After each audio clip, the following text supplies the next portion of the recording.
Let's start with the very first feature of Salesforce Spring 21 and the first update coming from SOQL. So basically in SOQL, as you can see, there are 3 queries written over there. You can see first is fields all. So basically fields is a function and all is basically a parameter. If you use all, then basically it will return all the fields of a particular object, and in the same manner standard will return the standard fields from the account in this case, and custom will return the custom fields from the account. So let's see in the developer console how you can use these Salesforce queries. So as you can see, currently in my query editor I have a query select fields all from account limit 10. So basically in fields function you have to use limit. The maximum limit is 200, otherwise I can use in this example 10.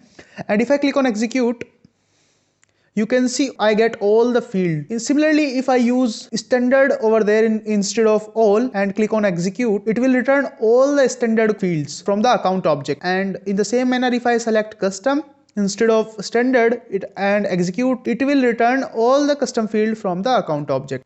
Let's move to the second update, which is coming from Apex. And in Apex, what you can do, basically you can convert a 18-digit ID into 15-digit ID with the help of helper function, which is 215. So basically, as you can see, I have a string my 18-digit, and here is a simple ID which I have taken from account, and basically I am putting in ID variable, which is my ID, my 18-digit, and then I am simply printing my 15-digit ID plus.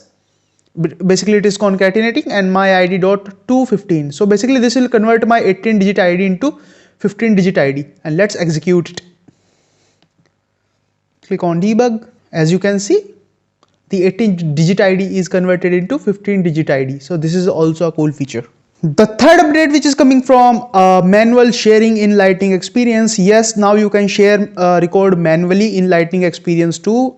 In earlier days, you have to move into Classic basically to share a particular record, but now here you can see in the drop down button menu, here is a sharing button over there, and with the help of this you can share record in Lightning Experience. The fourth update is coming from the opportunity product. Now you can create lookup relationship, or basically you can relate custom object record with the opportunity product records. This idea will take 11 years from idea exchange to get delivered by Salesforce. Easily choose opportunity object as the parent record for a particular custom object. The fifth update is coming from Salesforce Flow, and this is a really cool feature. I personally like this feature, and this is using prior value in Salesforce Flows. So as you can see, I already created a video for that. Compare old value to new value in Salesforce Flow. You can check it out from there. This is a detailed video about that feature. Check out the video. Link is given below in the description box and in I button as well. The sixth feature is coming from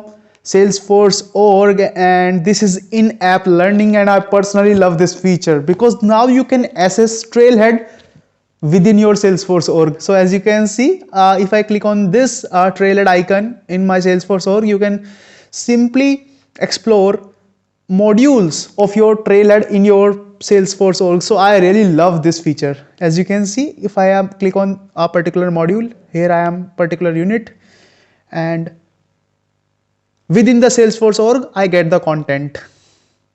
So yeah, I personally love this feature. So let me know in the comment box which feature you like the most, and subscribe this channel for more such videos, and hit the like button if you like this video. Thank you for watching.